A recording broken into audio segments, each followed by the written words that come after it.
উনি যে 25-75 ভাগ করেছিলেন, তাহলে 25% বলেছিলেন তোমরা খাও, তৃণমূলের নিচেতলা পঞ্চায়েত পুরপ্রধান এদেরকে বলেছিলেন। আর এই সমস্ত বৃষ্টি কাণ্ডের সামনে একটা পেছনে একটা শ্রী লাগিয়ে দেওয়া হতো এই জন্যই, যাতে ওটা দিয়ে পুরোটা ঢাকা পড়ে যায়। কিন্তু আদতে আমরা বলেছি এই সমস্ত সরকারি প্রকল্পে টাকার মধ্যে কাটমানি আছে। তাহলে সাবমিট করে কি হয়? শুধু মুখ্যমন্ত্রীর ছবি লাগানো হয়, কি খাওয়ান দাওয়ান হয়, খাবার টাকা পয়সা লুট হয়। আসলে যে কথাটা বলেন সেটা মিথ্যে কথা বলেন। ব্রিটেনের তো একটা উদাহরণ, তো উনি স্পেনে গিয়ে বলেছিলেন কোথায় স্টিল কোম্পানি হবে, তোমরা কত লিখেছিলে স্টিলের কারখানা হবে, সৌরভ করবে, বলেছেন না? সেটা কত বিজ্ঞাপন হলো, কত ইন্টারভিউ হলো, হলোটা কি? মুখ্যমন্ত্রী যেটা বলেন কাজটা তার উল্টো হয়। আমরা কি বলেছিলাম? উনি যে 25-75 ভাগ করেছিলেন, তাহলে 25% বলেছিলেন তোমরা খাও, তৃণমূলের নিচেতলা পঞ্চায়েত পুরপ্রধান এদেরকে বলেছিলেন। 75 ভাগ কালীঘাটে বসে বলেছিলেন।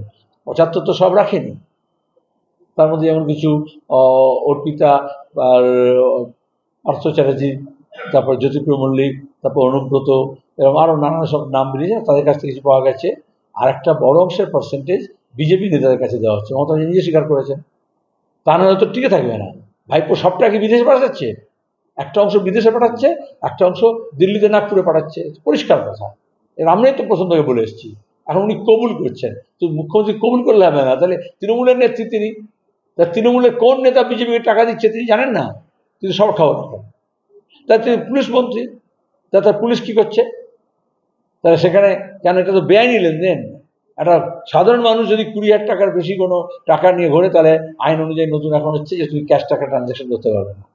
তাহলে লক্ষ লক্ষ কোটি কোটি টাকা আদান প্রদান হচ্ছে বিজেপি আর তৃণমূলের নেতাদের মধ্যে। সে নিয়ে কেন্দ্রের বা রাজ্যের এজেন্সিগুলো কি করছে?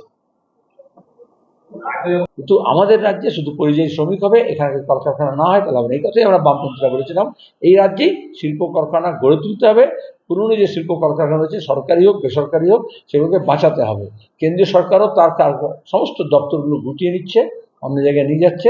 আর প্রাইভেট কোম্পানিগুলো এই তোলাবাজির জ্বালায় এবং আইন টিটিউসির জুলুমে তারা হচ্ছে কারখানা বন্ধ করছে। টাকা খাওয়ার লোক করতে পারেন, এগুলো তো বিভিন্ন ডিপার্টমেন্টকে বলতে পারেন যে এই কাজটা তুমি করো। পানি জলের সংকট কেন, রাস্তার 2 নম্বরই কেন, তোলাবাজি কেন হচ্ছে, তৃণমূলকে বলতে পারেন না। দুর্নীতি কেন হচ্ছে এটা বলতে পারেন না। জমি দখল কেন হচ্ছে সেটা জমি ডিপার্টমেন্ট বলতে পারেন না। স্বাস্থ্য দপ্তরের বেহাল কেন, স্বাস্থ্য দপ্তরের মন্ত্রী হিসেবে তিনি নিজে কাজ দিতে পারেন না। যেটা তার নিয়ম মাফিক প্রশাসনিক কাজ, সেটা তিনি ঢাক ঢোল পিটিয়ে বিজ্ঞাপন করে করছেন। আর যেটা মানুষকে জানানোর কথা, এই যে দাঙ্গা হাঙ্গামা করা ভোটের সময়, হিন্দু মুসলমান করা, যেগুলো হচ্ছে যে তোমার গিয়ে রামকৃষ্ণ মিশন, ভারত সেবাশ্রম সংঘ, তারপর হচ্ছে হিন্দুদেরকে ভাগীরথী গঙ্গা পাঠিয়ে দেওয়া, ভাসিয়ে দেওয়া হবে, আবার হচ্ছে যে তোমার গিয়ে এসব বলছে যখন তৃণমূলের নেতারা উনি নিজেও বলছেন, তখন তো কোনো ব্যবস্থা নিচ্ছেন না।